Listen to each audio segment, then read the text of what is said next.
that fear is something that people are dealing with right now, wondering on different levels, different forms of fear. So I want to start with something, an experience that I had when we were in New Guinea. When we first moved there, I was going to the capital city and I was going to be buying a car. In order for us to make that happen, because of some of the bank policies and that, I needed to take a few days taking out cash limits, and so I had essentially $20,000 cash in my pocket. And I felt pretty nervous traveling around, walking around as I was trying to buy this car. And I haven't felt that level of fear until this week. I can't remember whether it was Tuesday or Wednesday. I was walking to work, and as I was walking to work, I was carrying this. And I was very afraid that I might be stopped, robbed, because this is a pretty precious commodity, and you'll notice it's fairly full. I would offer to share, but I just need to make sure I stay safe. So that's my hand sanitizer. Use your comment section and guess. There was a survey done, the 2018 Chapman Survey of American Fears, and they asked the question, what are Americans most afraid of? So go ahead and use your comment feature and type in what you would guess would end up at the top of the list of things that Americans are most afraid of. Lori Peterson says death. Shayla says the unknown. The Booths are saying losing a job, terminal illness. We've got the Spiegels saying illness, loss of ability to have quality of life. So, survey, the number one result of the things that Americans are most afraid of is cyber terrorism. They even broke the survey up amongst Catholics and Protestants and the nuns, those who are religiously unaffiliated. The Catholics, 60% were afraid of cyber terrorism, and the nuns and the Protestants, 50% were afraid of cyber terrorism. The number two greatest fear is financial collapse, coming in at 55% and 50% for the nuns and the Protestants. And the third was terrorist attacks. 35% of the nuns, 45% of the Protestants, and 50% of the Catholics are afraid of terrorist attacks.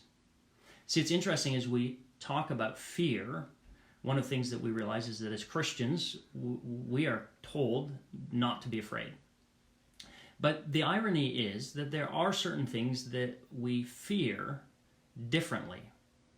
So there were certain categories that had the greatest difference between the level of fear experienced between Christians and non-Christians.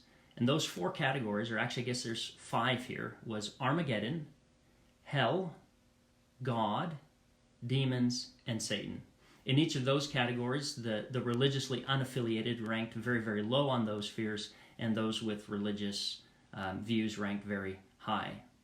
And so Ryan Burge, who was a sociologist who was looking at this survey results, said, what has been made clear to me is this.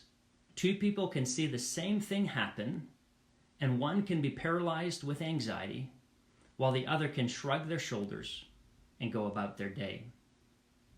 And I think that's probably true. We probably all have different types of fears that don't bother others. One of the things that I'm afraid of is dogs. When I was probably, I would have been about the second or third grade, I was walking home from school. A neighbor's dog came out of the property and bit my behind. And that was traumatic enough in and of itself. And the owner of the dog, the kid's mother that I knew, came out and she insisted on seeing how bad the bite was. And of course, the bite was in a pretty sensitive area. And and actually, I think it was after that or shortly after that that somebody had said, you do know that dogs can sense fear. And so I always try to portray this lack of fear with dogs, but it didn't always exactly pan out in that way. But for many of you, you like dogs. You may even make a scrapbook full of dogs, Gina Sutherland. That there's all these sort of things that some of us fear while others don't fear. And so what I want us to do is I want to take this class to look at and talk a little bit about fear, because if the number 2 fear in America is financial collapse, we might not call it collapse, but certainly we're seeing things dip in terms of finances. People are expressing that they're afraid right now. Some people wondering, are we nearing the end? And so I just want to address fear and help us to see some of the values and even the benefits of things that we can be addressing right now. I think fear functions like a scale that helps to really weigh our values. See, when you listen to what your fears are, they're going to teach you things about what you value. I want to look at 3 Bible verses that specifically address fear. So the first is in Matthew 10:28, where Jesus says, "Do not fear those who kill the body, but cannot kill the soul. Rather fear him who can destroy both soul and body in hell." So we tend to think about fear as just a natural reaction or a natural response over which we have no control. Either you are afraid of something or you're not afraid of something. But what it seems to be saying is that we do have some impact in terms of what we can fear.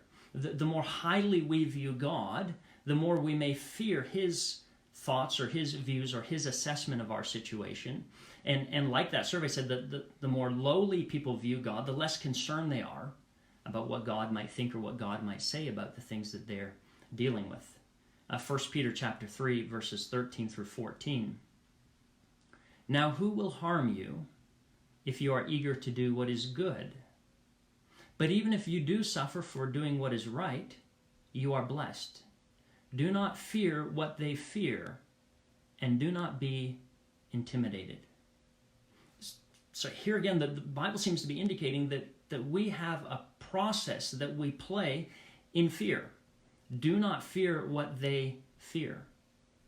And I think that the way we go about fearing is not trying to kind of talk ourselves out of fear like I did with the dog. I mean, just don't portray a fear feeling even if you're feeling it. I think what we're finding out is when we get our values right and our priorities right, when we see things clearly, that those fears will naturally find their place in this larger picture. And so the things that the world may fear may not and ought not sometimes to be the very things that we would fear. Revelation chapter 2, verse 10. "Do not fear what you are about to suffer. Beware, the devil is about to throw some of you into prison, that you may be tested. And for 10 days you will have affliction. Be faithful unto death, and I will give you the crown of life." So Revelation is predicting this time of difficulty, this time of persecution that's coming to the church. And it's saying that as you enter into it, do not fear. And again, fear is one of those things that it's not about approaching the fear and saying, okay, don't be afraid, don't be afraid. It's about recognizing what God's doing in the midst of it. It's about getting a perspective, and that perspective will then impact the level of fear that we experience. See, there's nothing in our world that has really an innate value. You can look at the stock market and figure out how much things are worth, quote unquote. You can watch, if you've ever watched like Antique Roadshow, something like that, and people go through and they'll say, okay, this product is worth this amount. But everything has a perceived value. And we're the ones who assign what that thing is worth. So I know I've shared this illustration before, but I think it helps us to understand the concept of perceived value. If you are on a beach and you're stranded there and you've been there for a week and you haven't eaten anything, and the beach washes in, and as the tide comes in, there's a $100 bill that you see, and there's also a can of tuna. And you know that you have time to rush out and grab one of those before the tide sucks it back out. And the question is, which is more valuable? A person in a completely different context could make the case that $100 is more valuable than a can of tuna.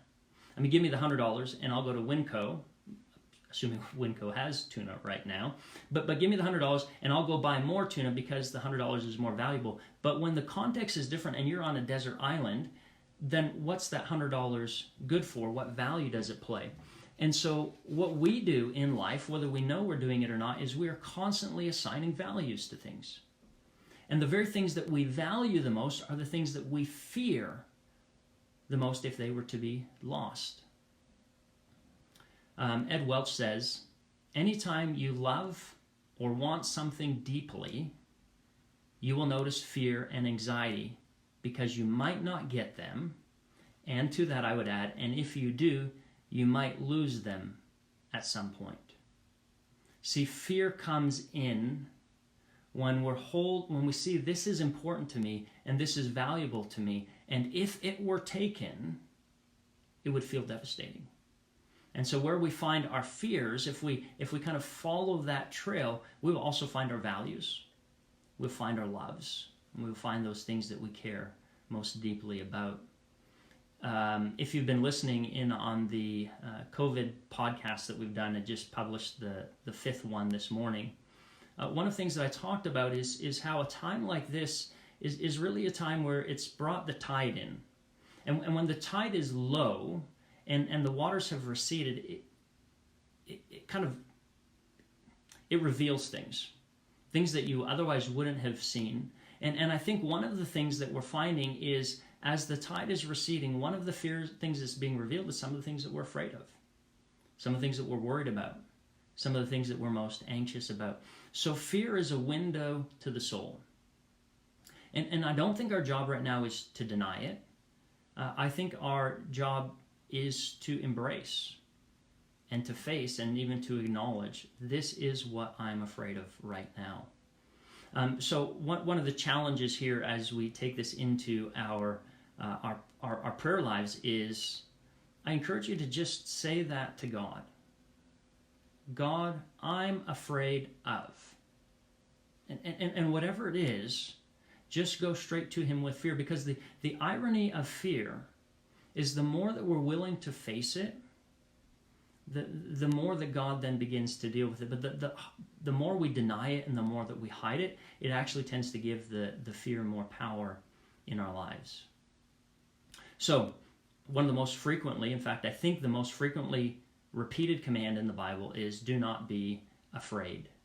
And what I want us to do is I want us to just talk a little bit about what's happening in our bodies with fear. Because I think as we understand that, we may begin to understand how God might call us to respond in the way that fear functions in our lives. So when the body sees or witnesses or experiences something, that event is sent first of all to the doorkeeper of the brain.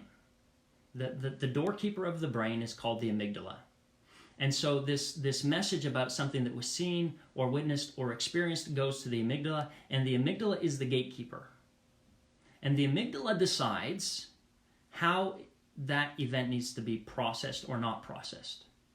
So what the amygdala will do is it may decide something requires a fight, a flight, or a freeze reaction. Okay, so if you are standing in front of someone and they start to chase you with a knife, you probably don't need to send that message any further than the amygdala. The amygdala will say, run. Take care of yourself, save yourself. And so there was a guy that I knew from college, was from Romania and did some different military sorts of things and was a black belt in all sorts of martial arts and had competed in the Olympics. And he was on a manager for a sports team that I was a part of in college. And then also we took a few road trips together with church or school activities. And when he would fall asleep in the van, nobody would want to wake him up because he had like one of these like killer instinct amygdalas. Like when you would wake him up from sleep, he would always kind of come out with like one of these like karate moves. And so nobody wanted to be the person who would wake him up, because that's what the amygdala is doing. It's saying, here's an immediate situation that requires an immediate response. So the amygdala is really good at sending messages like run, jump, tremble, scream, stop, don't breathe. I mean, all of those sorts of things go through the amygdala. But if the amygdala decides that the information isn't so pressing, or that the information doesn't require one of these like really fast responses, it will send that information to the CEO's office. In the brain, the CEO's office is called the prefrontal cortex. That's the place where we think about things. That's the place where we decide and we determine and we weigh and we evaluate. We say, well, what level of danger is this? What's the best response? But when we are afraid or when we are anxious, what the amygdala will start doing is it will start saying, I'm going to start taking care of more and more of this sort of thing. And you start to see what we might call irrational responses. Impulses that we continue to do. So there's a book on marriage I've been reading by John Gottman right now, and he talks about when couples fight. And one of the things that he realizes is that there comes a point in an argument where you can tell that the couple is no longer processing each other's information. And he said that couples, in order to have long-sustaining marriages, need to know those times when they need to stop and just pull away from the conversation. So what's happening there at that point is the amygdala is taking over. And anger literally begins to kind of suffocate your brain's ability to actually process and evaluate these sort of things. So this amygdala, it's fast, it's reactionary, and it's impulsive. But the thinking brain, the prefrontal cortex, is slow, intentional, responsive, and adaptive. And the reason I want us to think about that is to think about where we are right now. We can be driven by all that we do, whether it be in church, whether it be in personal life, whether it be in social life. So much of it can be driven right now by the amygdala. We're afraid, we're reactionary, we're not thinking. And again, as I mentioned in the podcast that I've been doing, I mean, there are a lot of opportunities right now. Opportunities to try new things, to discover new things, to find new ways to be kingdom people. But that only happens if we continue to allow God to utilize our brains in the ways that He intended. That we can think about things and that we can process things. So we have to find a way to step outside of the fear and the anxiety so that we can ask important questions like, what's God up to? What's God teaching us, or how might God be using us? So I'm going to look at a couple of examples in the life and the ministry of Jesus where I think you can see Him trying to make sure people are processing things and not just reacting to things. So one of the things that I find, at least in Jesus, is how often He was asking questions. And when Jesus is asking questions, what He's doing is He is targeting that part of the brain which does what? Reacts, or the part of the brain that thinks and processes different things. So go ahead and use your comment feature and mention a time in the Gospels where you see Jesus asking a question.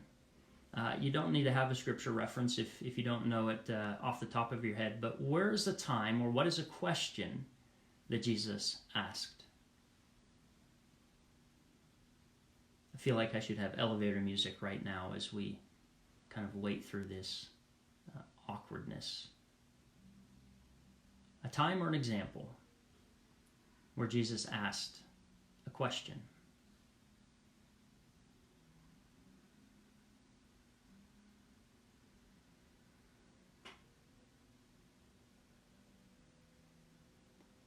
While you're typing those, let me say one of the opportunities that I really want to explore is how do we create dialogue in this context? So we have, Mike is saying in Matthew 16, we have this then we have this question about the coin, whose head is on the coin. Jesus saying, who do you say that I am? Who is the most important in the kingdom? So we have Jesus constantly asking questions, and what questions do is they force us to use our prefrontal cortex. When I am out of control, or when I am afraid, or when I am concerned, sometimes what somebody needs to do is to ask me a question that helps me process what I'm going through. So I came up with, I just kind of opened up my Bible, started in Matthew chapter 8, and you have Jesus in the boat with the disciples during the storm, and he asks, why are you afraid? you have little faith. See, fear, again, I said if we deny our fear or we hide from our fear, it's going to likely be more powerful. And yeah, there Stacy just picked that one up there. Why are you afraid? Jesus asking the woman at the well, where is your husband? I mean, all of these are saying, let's think about this. So when you can deny your fear or hide your fear, it's completely different than when you say, why are you afraid? How might they answer that? They might say, well, I'm afraid because I could die. And Jesus might say, fear him who after killing the body can kill not just the body but the soul as well. Or he might say, but put that fear beside me, beside my powers and my abilities, and what should happen to that fear? That fear ought to decrease. So Jesus asks questions to get them to process, not just to do a reactionary thing, but to say, let's think about this. Let's look at this about why really are you afraid? And when you can address what you're afraid of, then you can begin to process it. In Matthew 9, 4 through 5, Jesus, perceiving their thoughts, said, why do you think evil in your hearts? For which is easier to say, your sins are forgiven, or to say, stand up and walk? So you have here Jesus addressing the Pharisees, and they're getting worked up because Jesus is saying and doing the things that only God can say and God can do. And so that gets their blood pumping. And again, once your blood gets pumping, once you get worried, you're not thinking anymore. And so Jesus is asking them, so look at this. If a person can say your sins are forgiven, and they can say stand up and walk, I mean, it makes sense that if the one can do the one, then certainly they can do the other. Or Matthew 9:15, Jesus said to them, the wedding guests cannot mourn as long as the bridegroom is with them, can they?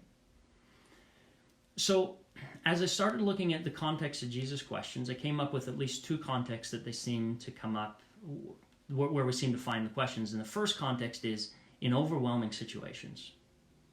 Things like the storm, themes like Jesus doing these great things that when we are overwhelmed, we need to stop and ask ourselves questions, process them in light of the gospel, in light of what God has done in and through Jesus Christ. And those are the times when it's probably hardest to begin to process because we are so overwhelmed that the amygdala is saying, I'm going to take over here.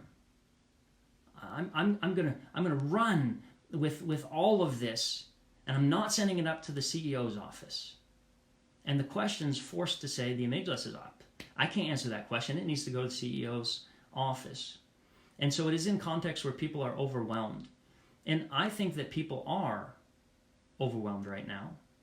I mean, if our second greatest fear as Americans is financial collapse, then we are experiencing, at least in some part, we're experiencing that.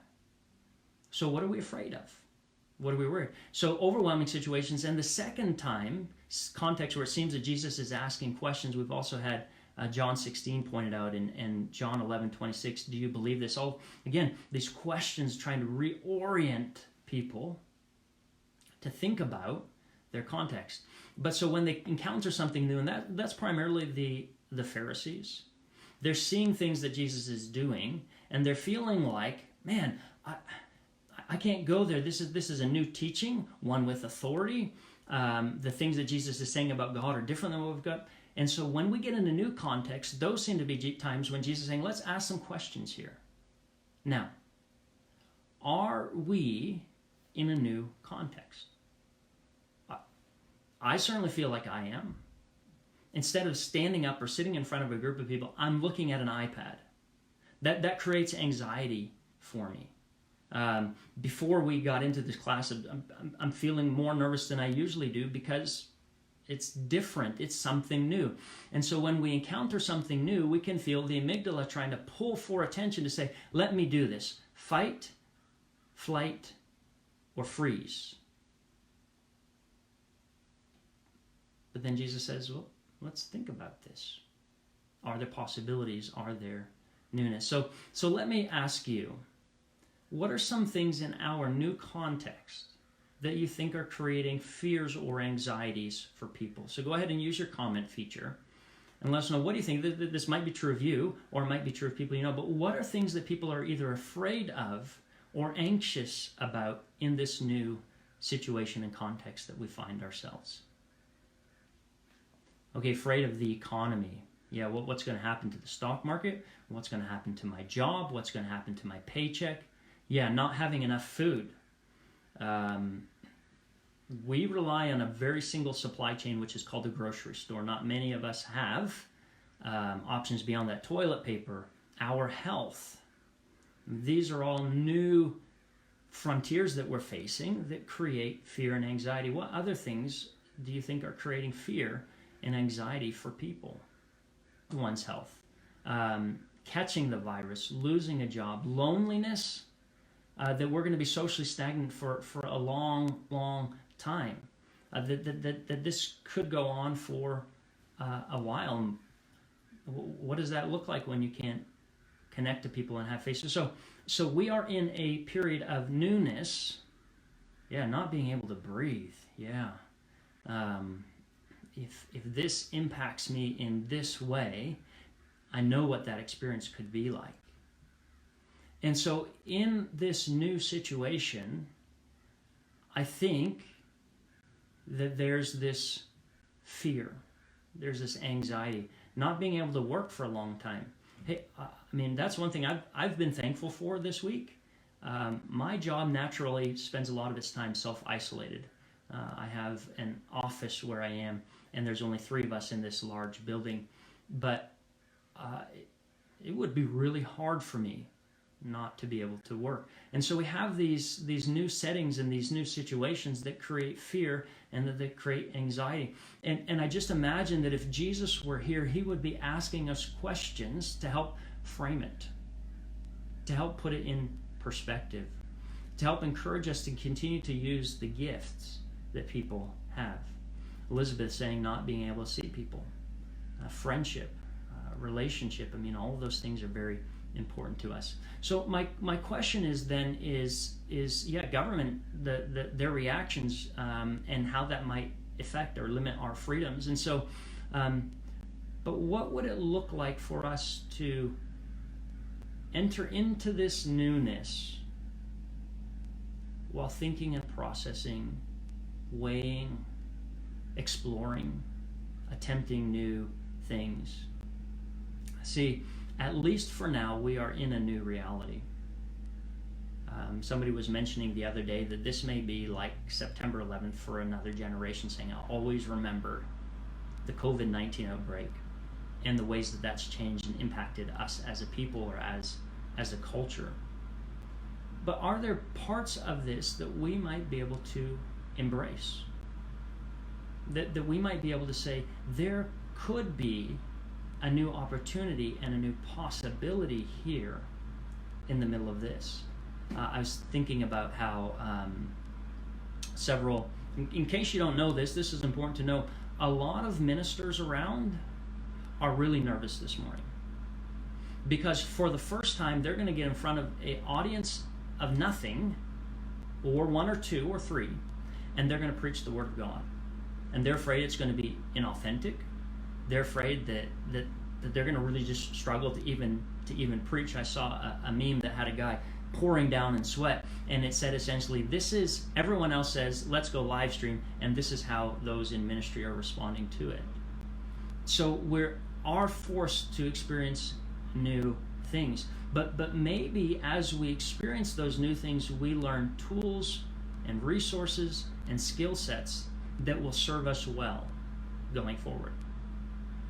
What if we discover the value of doing some classes online even once we're back together? That might be something that we can embrace through it. So we've got a live stream that we're doing. It's a way to explore possibilities in the middle of this. Even tonight at 5, for anybody who wants to, we're going to be doing a Zoom chat and just checking in on each other. And so those are opportunities that this has brought about. And so one of the things that when we're in newness, we want to just continue, like just to ask questions from a kingdom perspective. Why am I afraid? How might God want me to be responding?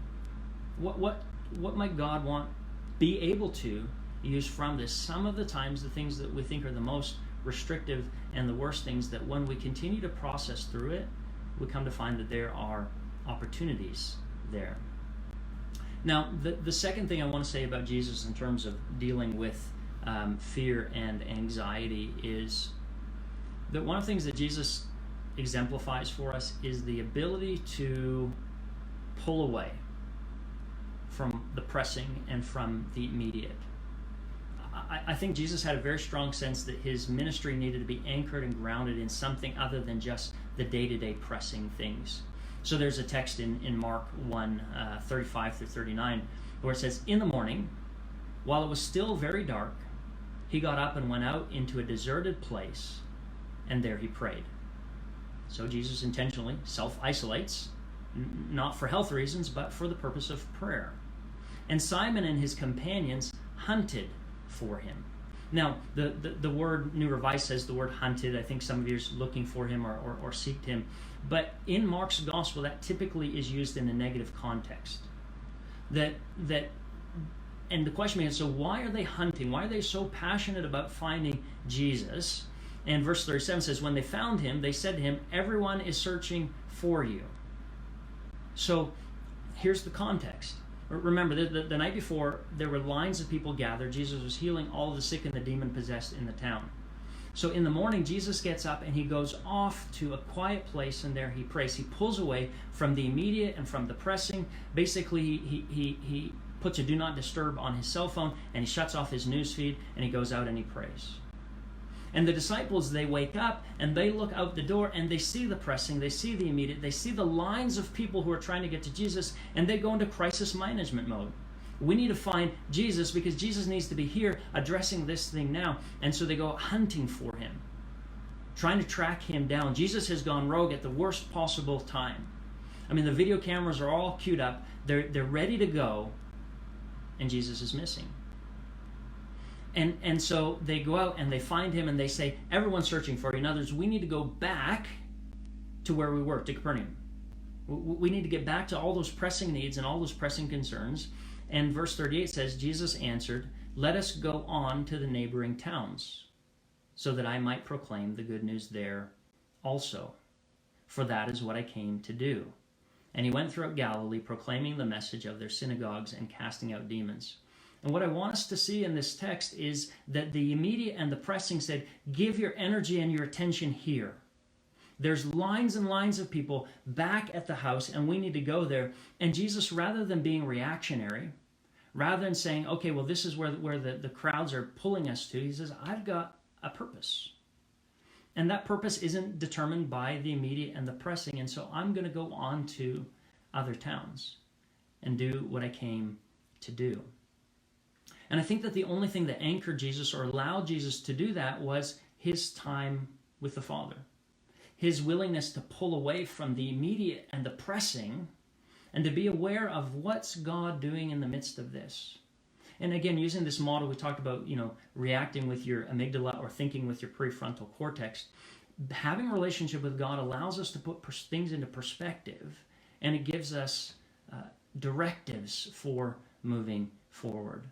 I'm reminded of a quote that I saw this week by A.W. Tozer, who said, "It is possible to have a television in every room and watch news broadcasts and subscribe to 3 papers and Time magazine and Newsweek," so it's a little dated, "but still not know what's going on, not know the meaning of what's going on."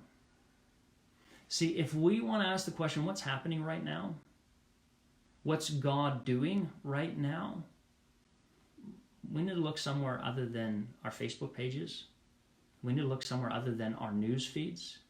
We need to look somewhere other than our televisions. Because if we can pull away from all of that, spend time with God, we might come to find that this is what God's really doing. And so I want to just encourage us as we think about fear, as we think about our responses to fear, to first of all be asking kingdom-oriented questions. And secondly, to be pulling away from the immediate. so that we can have a perspective of what God's calling us to do and how He's calling us to respond in the midst of that. So I did want